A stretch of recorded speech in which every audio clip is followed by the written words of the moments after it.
हजूर, मैं एक सवाल पूछ लूँ? हम बच्चे कैसे तबलीग कर सकते हैं? बच्चे कैसे तबलीग कर सकते हैं? बच्चे अच्छी अच्छी बातें करें। तुम स्कूल में अपने दोस्तों में शरारतें ना करें, हैं? ऐसी शरारतें ना करें जिससे दूसरों पर बुरा असर पड़ता हो। टीचर्स का बस अदब करें, हैं? फिर टीचर तुम, बहुत सारी अहमदी लड़कियां हैं, बच्चियां हैं, बच्चे हैं।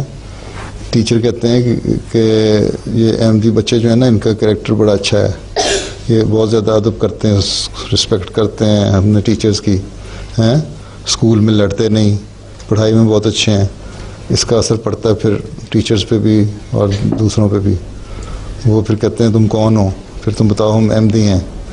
फिर कहते हैं अहमदी कौन होते हैं? फिर बताओ कि अहमदी क्या कहते हैं। इस्लाम की में हज़रत मसीह मौऊद अलैहिस्सलाम ने आना था दुनिया की इस्लाह के लिए, हज़रत सल्लल्लाहु अलैहि वसल्लम की पेशगोई के मुताबिक। इसलिए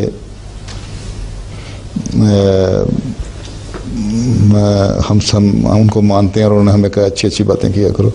इस तरह तबलीग होती जाती है। फिर बड़ी होगी तो और तबलीग करना।